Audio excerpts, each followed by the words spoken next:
Mas em passagem, nós já estamos ultrapassando a passagem. É agora. Quem não fez até agora, por favor, começa a fazer. Começa a cair na real, começa a deixar a ficha cair.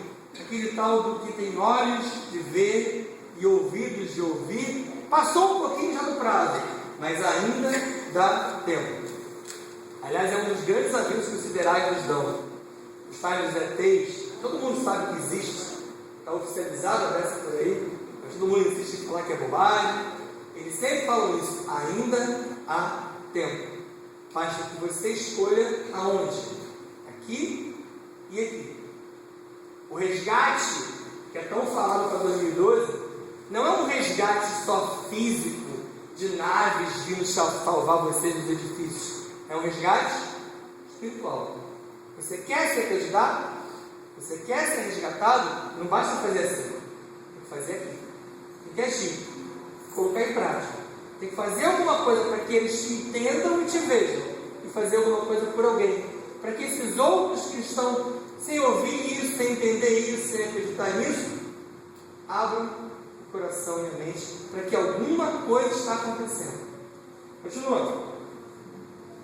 Somos procuradores divinos, investidos na missão de gerar outros corpos. Quando eu falo gerar outros corpos, alguns de nós não podem gerar outros corpos diretamente.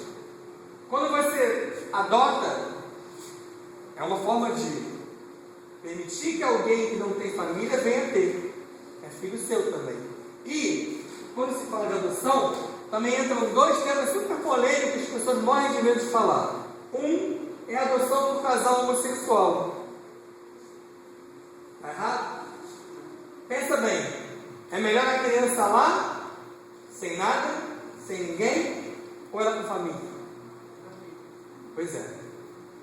Já há pesquisas, relatos, inclusive de livros espíritas, que dizem que esses seres são hoje, às vezes, alguns deles ainda melhor cuidados do que se fossem por casais héteros. E que nenhum deles necessariamente vai se tornar gay ou não por causa do casal, seja de dois homens ou de duas mulheres. Quantos de nós tem famílias hétero que a criança acaba sendo criada pela avó e pela mãe? Não é a mesma coisa? Pelo pai e pelo avô, não é a mesma coisa? O referencial não está ali? Tanta balela que tem que ter um referencial masculino e um referencial positivo. Quantos de nós homens somos muito mais referenciais femininos e quantas mulheres são muito mais referencial masculino quando tem força, quando se impõe? Então essa relação de positivo e negativo, homem, mulher, macho e fêmea, está aqui.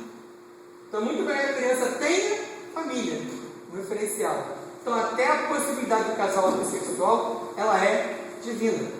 Eu não estou falando que a homossexualidade é divina. Eu digo que a adoção por eles é plenamente possível. Eles vieram para ser homossexuais? Não. Eles vieram como homem para ser homem, como mulher para ser mulher. Mas fez uma escolha.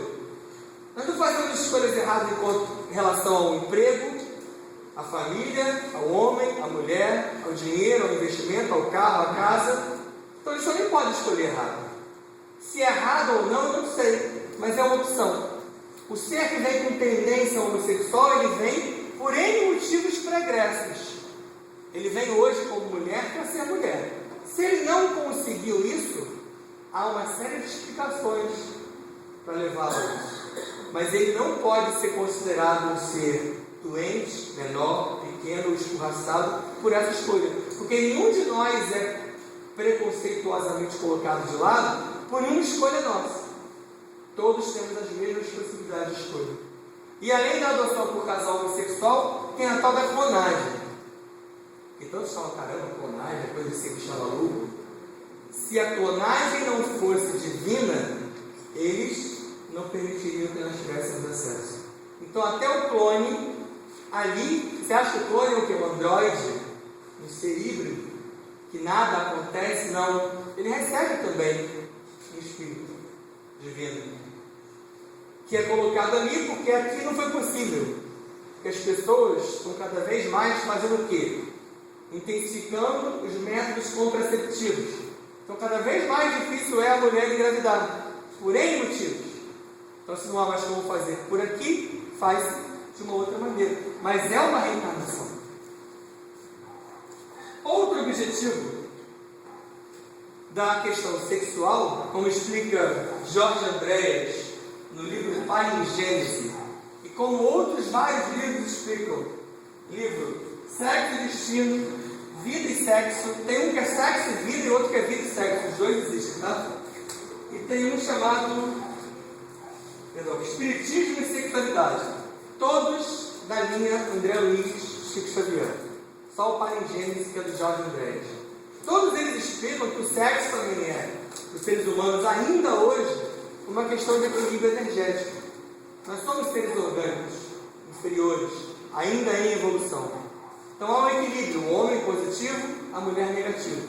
Positivo e negativo é só uma questão de polo, tá? Não estou querendo dizer que vocês mulheres são negativas e os homens positivos. Não. Complementação. É uma questão energética, um complemento. Então o encontro sexual do positivo para o negativo apenas gera um equilíbrio. Por isso que o ser humano ainda precisa, eu falo ainda, porque em breve vai haver uma troca dessa possibilidade. Por isso que alguns seres já conseguem não ter relações. Quando é por opção, quando ele percebe que há um equilíbrio orgânico, um equilíbrio energético nele, é possível. Mas são seres ainda, uns seres já em outro patamar, nos quais talvez nós, seres humanamente comuns, medianos, não vamos ainda conseguir nos equiparar. Mas em breve, quem sabe? Breve que eu digo, alguns mil anos, milhões de anos, mas vai chegar lá.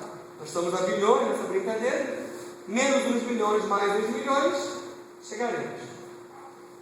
Então, em relação a filhos, importante lembrar que quando você vê aquela família pobre, com 15, 20 filhos, você pensa assim, putz, como é que pode? Como é que a criatura foi penalizada por isso? Não foi penalizada, é dela. Mesmo pobre, ela recebe todos aqueles de ontem, que foram ex-netos, ex-bisnetos, ex-abortados, ex-renegados, ex-tudo, porque ela precisa. Quando o contrário também acontece, aquelas famílias ricas que tentam tudo quanto é tipo de coisa, inseminação, e não vem, não tem nenhum. Por quê? Porque ontem fez a opção de tirar, fez a opção repetitiva de renegar. Hoje ela vem com a vontade de ter e com a impossibilidade de ter. Para punir? Para castigar? Não, para ela perceber. Viu como é que é?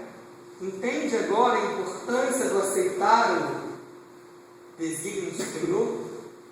É isso. Se não podemos ter, se temos muitos, faz parte. Não quer desenvolver esse amor na adoção. Exatamente. Poderia fazer. E aí a maioria não quer fazer porque quer o seu, que é um da sua carne, do seu sangue. Quando já tem um lado, um orfanato da carne dele, do sangue dele, universal, de ontem, esperando ele lá, como vários estão esperando. Ramatiz diz que, em média, a nossa humanidade hoje veio cada um de nós para ter 4. Aí cada um faz a conta. Aí eu estou devendo 2. Aí vê quanto é que vocês estão devendo e se dá para fazer, se dá para adotar, se dá para ter, pensa. Mas é claro que isso é em média, tá, gente? Porque o próprio Ramatiz fala disso de maneira não direta, não é uma informação que tem que ter. É mais ou menos o seu plano. Mas muitos de nós, dentro desses 4, acabam adotando um neto. Quantos netos são criados pelas avós? Um vizinho, um amigo, mesmo sem ser uma adoção oficial, acaba sendo seu. Você que educa, você que forma, você que alimenta, você que dá valores, você que gera ideais. Isso é ser filho, é ser pai, é ser avô, é ser neto. E lembrando também que quando eu falo de média de 4 para cada um, por isso que eu falei que é em geral, não há uma obrigatoriedade. Vamos citar alguns exemplos. Kardec não teve filho. Será que ele não cumpriu a missão dele? A missão dele era codificar o Espiritismo. Não criar o Espiritismo, nem trazer o Espiritismo. Codificar. Colocar para a gente de uma maneira que a gente entendesse. A gente não entendeu até hoje, mas está tentando entender. Pelo menos da maneira como foi colocada lá, era mais fácil de entender, desde que a gente quisesse ler os livros, a gente quisesse se aprofundar nos livros, quisesse entender os livros. Alguém já leu os 5? Os 5 básicos da codificação, o Pentateuco? Se a gente não leu nem os 5, como é que a gente pode querer entender? Porque aquilo é a base. Aí vários que eu conheço leram os 5 e pensam assim, bom, então, sei tudo, sabe nada. Começou a saber 1/10 agora, que a partir dos 5 vem uma série de outras coisas. E aí entra o lado bom da internet, do momento atual, tem tanta informação aí, que nem dá tempo de saber tudo, mesmo que você quisesse. Eu tento assistir todas as palestras, ler todos os livros que eu consigo pela internet, não consegui ler 2%, porque vem mais do que eu sou capaz. Nós, cerebralmente falando, somos limitadíssimos. Mentalmente nem tanto. Mas o nosso cérebro não consegue acompanhar a velocidade que a nossa mente tenta ir. Porque fisicamente somos limitados. Mas pelo menos tenta ir no topo da sua limitação. Não para e fala, não tenho tempo. Nossas desculpas são espetaculares. Eu nunca tenho tempo, eu nunca tenho dinheiro, eu nunca tenho condições, né? Ou aquelas frases, não dá para mim, não dá para mim ainda, quando eu sou muito novo, não dá mais para mim, quando eu sou muito velho. Tem sempre uma opção para fazer, não quero, não vou. Não mereço? Eu não mereço, não sou digno disso, eu não posso. Todos podem, antes tarde do que nunca, mas podemos. A instituição lar, ela representa um ambiente acolhedor e protetor dos espíritos ali encarnados. Por isso que lar é diferente de casa. A casa é aquela estrutura física que você monta lá. Quantos por aí tem casas, apartamentos, edifícios, mas não tem sequer um lar? Porque lar é aquele que você, dentro da casa, dentro do apartamento, seja ele um palacete ou um barraco, mas ali dentro você monta um lar, um ambiente acolhedor, que nem sempre necessariamente é pleno, é equilibrado, tem só coisa boa. Não.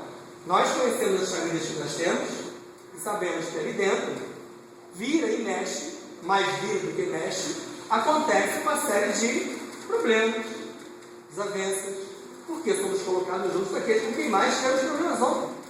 Mas o lar é um ambiente acolhedor, aquele ambiente que te permite evoluir, crescer e dar a potencialidade, a possibilidade para que os outros cresçam. Crescer juntos. Crescer juntos. Crescermos juntos. É a ideia não só do lar como grupo, como da humanidade. E gostar de estar em casa. Sim. Porque senão tem. Gostar de estar em casa é perigoso, porque eu gostar de estar em casa, a pessoa fica só em casa. Não, tem da Aí não sai mais tem daqui. amor, Entendi. É ambiente acolhedor, no sentido que você vai lá e você gosta, que você sente uma coisa boa. Aliás, vocês são capazes de perceber isso. Quando vocês vão em certas casas e você sente aquela coisa gostosa, aquela coisa boa, sendo rico ou pobre, você sente prazer de estar ali. Como o inverso também é verdadeiro. Tem muitos lugares que você entra e fala, caramba, que coisa pesada. É como tentar entrar numa igreja e num boteco. Você, por exemplo, que não bebe, que não come carne, que não fuma, que não frequenta as redes da vida de hoje, tenta entrar no boteco. Você vai ver que é um ambiente espetacular, né? Coisa elevada, como as pessoas só falam coisa de alto nível. E você vai perceber que você se sente mal. E a pessoa que tenta buscar uma evolução espiritual, ela se sente bem em qualquer lugar, de qualquer religião. Entra num mosteiro, entra num templo, numa igreja. Você não precisa ser católico, nem protestante, nem budista. Você percebe a egrégora do ambiente. Você percebe a energia que está ali. Porque os anjos e os seres que estão aqui hoje são os mesmos que estão lá. Só que lá eles não podem se apresentar da forma como eles podem se apresentar aqui. Mas a energia do astral superior é a mesma. Não temos a família que queremos, mas a que merecemos e precisamos. Isso eu falei lá no início e não li essa passagem. Então não se sintam injustiçados, punidos, castigados. Nós estamos recebendo exatamente aquilo que precisamos. Porque é com essa família, toda errada segundo a nossa visão, mas é essa família que vai te permitir a eles e a você, como ele lembrou, evoluirmos, crescermos juntos. Porque essa ideia de união, ela vai ser muito necessária agora, nesse momento de transição. Se você tentar correr sozinho, vai ficar. Nós vamos precisar uns dos outros, cada vez mais. Sempre precisamos, mas nesse momento que o planeta modifica-se, nós vamos precisar uns dos outros. É o que fazemos aqui. Ao tentar informar vocês, a gente tenta mostrar para vocês que, existe isso, tem isso, vamos tentar fazer junto, porque eu não posso fazer sozinho, nenhum de nós pode fazer sozinho, e o próprio plano astral, ele precisa que os seres humanos encarnados entendam e queiram participar. O divórcio. Quando a gente fala de divórcio, é importante lembrar que ele é diferente em vários lugares do planeta. O divórcio do Brasil, por exemplo, é um, na Europa é outro. A ideia dos sultões em muitos países, culturas, na Ásia, na própria África, lá eles têm várias mulheres, é uma cultura diferente. Costumes diferentes. Já ouvi muita gente aqui falar, então eu vou para lá virar sultão, e lá eu vou poder ter. Não, se você está aqui, é porque cabe a você estar enquadrado nisso aqui. Quem está lá está enquadrado naquilo que está lá. Até porque lá tem isso que pode parecer para você vantagem, mas tem uma série de outras coisas que eles têm que passar que você jamais entenderia, nem mesmo aceitaria. Então o divórcio, segundo o próprio Ramatiz, é a ferida das almas que não se uniram de verdade. Ela é uma breve corrigenda. E ele, na explicação, ele detalha, porque quando ele fala não se uniram de verdade, muitos podem pensar assim, mas eu me uni. É verdade. Alguns de nós sempre falam assim, eu me separei porque não deu certo. Deu. Até um certo momento deu. A partir de um outro não deu mais. Então é permitido a você fazer o quê? Para ali, interrompe ali. E quem sabe futuramente, não sei se nessa existência, em outra, vocês vão voltar a se reencontrar. Não sei mais se marido e mulher, talvez como irmãos, ou filho e filho, de uma mesma mãe. Por isso que você hoje acha que tem todo problema com a sua irmã, com a sua mulher, porque ontem alguma coisa grave aconteceu. Porque às vezes você se olha e fala assim, essa pessoa já é tão chata, porque você energeticamente identificou aquilo que houve ontem, mas não foi permitido a você lembrar, porque não deve. Então o divórcio é necessário. Quando é necessário, tá? Não estou tentando alimentar essa moda que está hoje, o cara casa e no dia seguinte separa. Tem muitos, isso aí é para pagodeiro, para artista, para jogador de futebol, para pessoas que estão de outro patamar, segundo eles. Então eles casam, separam. Isso aí também tem tempo de avaliar. Já virou modismo. Mas aí eles podem? Podem. Não tem livre-arbítrio? Vai arcar com a consequência no futuro. Eu falo para as pessoas em geral. Não deu. Isso é desde namoro, noivado, casamento. Tem uma hora que as pessoas começam a se agredir, não só fisicamente, mas moralmente, espiritualmente, começam a envolver filho, é melhor separar, e daí tentar. Quantos há que depois que separam acabam ficando mais amigos do que eram? Porque conseguem perceber, não imediatamente depois, algum tempo depois, conseguem perceber outras coisas além daquilo que viam até aquele momento. E ninguém tem o parceiro errado. Lembra disso na hora de falar mal do outro? Quando você pensa assim, caramba, como a minha esposa é chata, como meu marido é porco. Você não tem um marido, a esposa errada.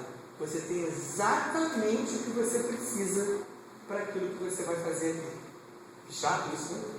Se ele é exatamente o que você precisa, é porque você também é o ideal para ele. E nós, em geral, julgamos só o outro, né?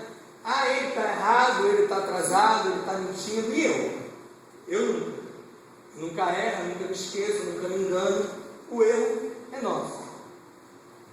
Interferências no programa. Apesar de sempre eu dizer aqui que tudo vem lá de cima, tudo está programado, a gente muda o tempo todo com o nosso livre-arbítrio.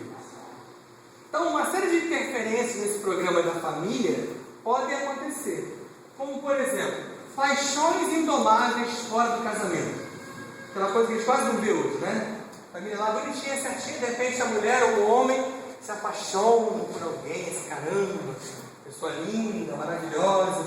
Não estava no plano, mas ele se envolveu. E aí acontece. Pode acontecer? Pode. Aí o planastão tem que se preparar tudo, modifica todo o esquema para uma nova possibilidade, interrompe ou não aquilo ali, mas isso é uma interferência no programa. O que mais?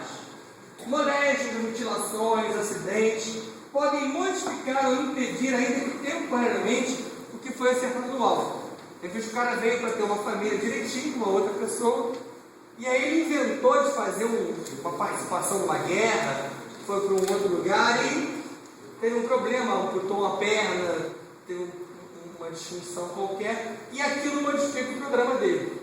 Pode acontecer. Para vocês verem que nós falamos de carta de vida, não é de destino. Nós não temos um destino pré-determinado que vai acontecer exatamente assim. Não. Nós temos um plano. O plano permite a você uma série de opções. Eu posso vir para cá para o Gumã a pé, de ônibus, de trem, de metrô, engatinhando, de costas. É a minha opção. Todas vão me levar ao mesmo lugar. Algumas mais longas, algumas mais tortuosas. É o que nós fazemos. Nós temos um plano traçado. Mas a maioria de nós prefere vir arrastando de costas. Quem sempre escolhe o caminho mais difícil. Eles nos dão uma série de caminhos fáceis. A gente escolhe o mais difícil. Mas beleza, você quer o mais difícil? Faça o mais difícil. Ao longo desse mais difícil, uma série de aprendizados serão dados. O que mais? Interferência dos pais ao modificar o programa dos filhos, comprometendo-se com o ressarcimento e indenização espiritual. Isso é importante porque a gente nunca acha que os nossos filhos têm o parceiro ideal, né? Pena que minha mãe não está aqui para corroborar com isso. E você sempre acha, meu filho, minha filha, são tão bons, eles são tão inteligentes, eles merecem algo melhor. A gente nunca acha que os nossos são ruins, os ruins são sempre os outros. Quando na verdade, isso é importante, é legal, é válido, mas evita interferir em excesso, porque a escolha sempre no final é dele. Por mais que seja seu filho temporariamente, é ele que vai escolher. É ele que tem o direito de fazê-lo. E quando eu falo de interferência de pai e mãe, é uma coisa ainda mais grave, como acontece em muitas famílias que têm casamento acertado, que a família tem que casar só com aquela mesma da classe social, da mesma casta. Isso é uma interferência no programa. Abortos. Não preciso nem explicar como é que o aborto interfere, né? Planejou uma coisa, a pessoinha estava aqui dentro. Se você tirou, você interferiu em tudo. Um aborto, assim como um suicídio, nunca está no programa. Ninguém escreve na carta de vida, vou me matar nunca. Ou vou abortar jamais. Isso é uma opção que nós fazemos. Pode? Pode. Deve? Não deve. Mas a gente não faz. Se não fez essa existência, fez em outra. Aliás, é um dos grandes problemas da humanidade, sobretudo do Brasil. Um dos maiores karmas daqueles nós que estamos aqui hoje são os abortos realizados no passado. E nem é tão longe o passo assim, basta lembrar da nossa história da colonização. E do presente. Quantos abortos obrigamos aquelas negras a fazerem nas senzalas? Quantos senhores feudais dominaram uma série de população e forçaram as coisas a acontecerem? Esses seres somos nós. Esses seres ontem fomos nós. Como ele lembrou, os de hoje também. Quantas clínicas há por aí que são, na verdade, fachada para um aborto? Isso quando eu falo de clínica, quando não acontece aquele aborto de fundo de quintal. Ainda é mais grotesco ainda. Se bem que aborto é aborto de qualquer maneira. Sendo que seja mal feito ou bem feito, é aborto. Aliás, para mim não tem aborto bem feito. Só tem aborto.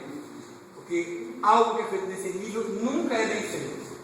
No Congresso Nacional ainda deu mais ênfase. Não é bem lembrado. O Brasil ainda está tentando legalizar isso, oficializar isso como admissível em certas situações.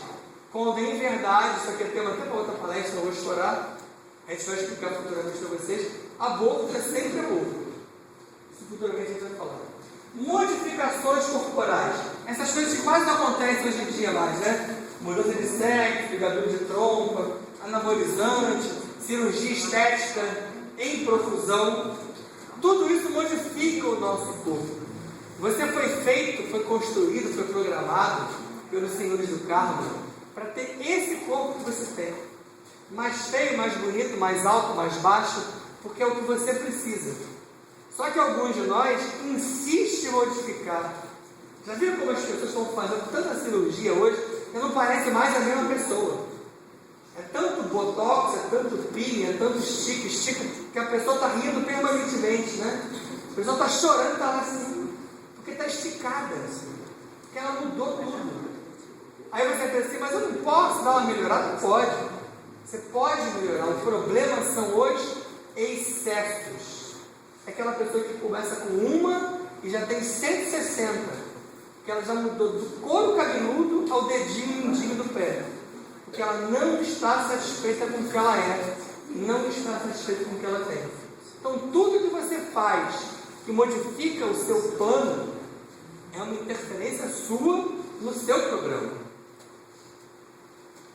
E para fechar, Maria Junqueira Schmidt uma vez disse assim: se o lar falhar nos deveres para com a criança, muito provavelmente a criança falhará nos seus deveres para consigo mesma, para com a família, para com a sociedade, e daí, por conseguinte, com o próprio Deus.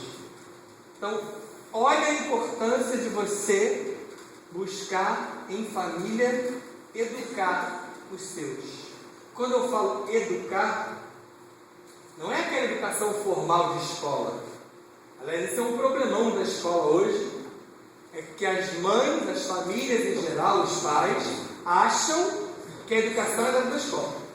Então, a escola virou um depósito de criança, onde se jogam os seres lá, com a intenção de, é lá que você vai se virar. E em casa eu não faço nada. É o contrário. A educação de valores, a educação, o cerne dela vem de casa. Na escola se complementa, se potencializa, se investe, mas a grande maioria está abandonando as crianças nos depósitos, que são as creches, as escolas, etc. Então cabe a nós, e aí quando eu digo nós, é você educador, você professor, mas você mãe, você pai, você avô, você tio, porque tem muita avó que fala assim, a minha mãe mesmo fala isso, eu sou pai.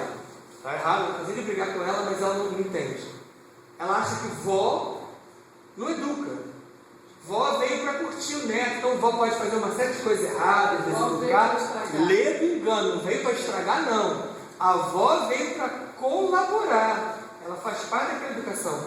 Então não vem aquele papo de agora é minha hora de mimar, agora é minha hora de deseducar, errado. Todos nós educamos permanentemente, inclusive a nós mesmos. Basta ver como é que está o trânsito super educado, as pessoas na rua super educadas, os transportes super educados, os lixos que não são jogados na rua como nós somos cidadãos padrão. Não somos, porque a educação não é dada como deve ser dada. Primeiro de nós para conosco mesmo, porque sempre acha que o outro deve fazer. Eu faço, eu me esmero em fazer, eu busco me aprofundar nisso. Fiquem em paz.